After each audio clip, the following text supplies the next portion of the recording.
Unless you're building a unique tech product, chances are you and your startup won't necessarily be trying to find your perfect tech stack. After all, it's a bit of a misconception that startups have to be tech-related. But what you and your startup likely will need, regardless of your industry, is a strategy stack. Some call it a management stack or a productivity stack. It's everything you need to make sure your work gets done well and on time, communicated across your whole team. Tools specifically I'd recommend. Let's see. Be thoughtful about the resources you need in order to be successful. Don't get tools just because you read somewhere that you need to have that tool. I mean, it's not really underrated, but it's just the best value tool ever. We know it's a little overwhelming, so we sat down with some founders and some productivity tools experts at Nook, and we just had to ask, what tools do you use internally to get the job done?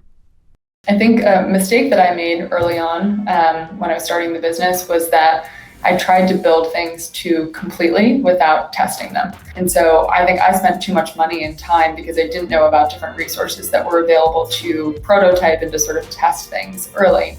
So the number one sort of like tools that I recommend people really take advantage of are around using things like Figma or Typeform or other sort of like quick testing tools to help you better understand whether what you've provided is working or is not working. And the other sort of resource that I use all the time is Calendly, which is a scheduling app. It's pretty popular now. What's really exciting about it is it just allows you to kind of like almost manage your time more effectively. So I pretty much only try and have meetings on Monday, Wednesday, and Friday, unless there's something really pressing, and leave Tuesdays and Thursdays for really deep internal work that we're focused on as a team. And so I think just like creating efficiencies, because as a founder, like the number one constraint you have besides resources and money and all of the other things that you're constrained is just your time. So to the extent you can sort of like speed things up has always been very helpful. On that note of the importance of the calendar, we sat down with Chad and Mark. They've been monitoring this problem for a while, and they're working on a new, improved work calendar that addresses common tool issues. Because it's really about time management, and that's a very important thing for everyone, and calendar sort of sits at the center maybe of that with a few other core apps. And on that scheduling piece, that's a really important component, especially when everyone's remote. It's easy to meet, but it's also too easy to meet at times, so everyone's schedules are really full and complex. So, when you think about your organization, whether you're a small organization or a large organization, you may be working mainly with 10, 15 people at most.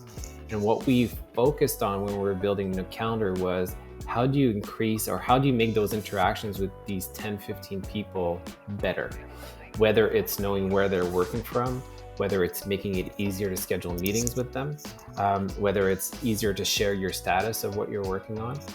So those are things that I think are rooted in the calendar, and that's what I think makes our calendar app much different. So it's really focused on the people that you want to interact with the most, and how do you interact and how do you coordinate stuff with them. For the business side, I absolutely adore the Amplitude analytics on Google Analytics as well, though they have not that good interface, not that user-friendly, I'd say. So also we are using HubSpot. Some of their tools we use as well. And we also use the SendGrid mail sending software. And they have nice feature for sending like automated series of emails. So I like it actually. Canva. Yeah, Canva, we love Canva so much, right? Yeah. I mean, it's not really underrated, but it's just the best value tool ever. Yeah, that's the best money that we've ever spent is Canva. So we use that to create like social media posts. So anything to do with design, pretty much, we do on Canva. Yeah, we were making the ads ourselves, all the social media post stories, things like that. Yeah. Canvas are great. That's the first one that came to my mind. No, that's true. Yeah. Well, actually, our company, we've always been with WeWork. So actually, I like WeWork a lot. They used to have a WeWork Labs, so they have a lot of support. There's people are really open and supportive from within the WeWork Labs network. So yeah, I do get a lot of support from there. Other tools that I found very useful is just being able to work with professionals You can, use things like Upwork or, Fiverr and those types of things to hire cheap talent without having to pay like really high cost associated with like hiring agencies and, being able to really keep the cost down as a startup company is really important too. So I say definitely use those platforms that are out there to find talent. I think the tools that you need are really dependent upon your business model and what you're doing. Don't get tools just because you read somewhere that you need to have that tool. If I had done that and purchased everything that came my way, my RAM on my laptop would be filled up with useless things that I don't need or use. So be selective of the money that you spend and treat every dollar like it's its last, and use tools that you need to use. I mean, you can accomplish so much with G Suite or just basic mailing apps and docs and sheets. And if you're really going to splurge, though, the first thing that you need to pay for is QuickBooks. Because once you get set up on QuickBooks and you begin doing it properly, you'll have a more sure-footed financial start to your startup endeavor.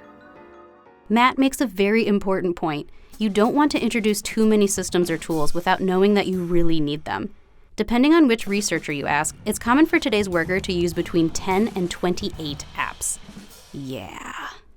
We know they're using so many different apps. They're using apps like Slack, they're using Teams, they're using email, they're using calendars, they're using all this stuff, and all these stuffs are telling them stuff that they need to know and stuff that they need to do. People are using so many different applications, and they're kind of live with a scattered brain that they're trying to figure out what's the important information, what are my to-dos. According to a survey by Global Web Index, 56% of workers confess that switching between different apps keeps them away from being productive. The result? Respondents report this app fatigue prevents them from handling high-priority essential tasks in a timely manner. So ultimately, think carefully about the tools you introduce. Pick what fits your problems, your budget, and your team. Concentrate as much as you can in a few pools of information streams.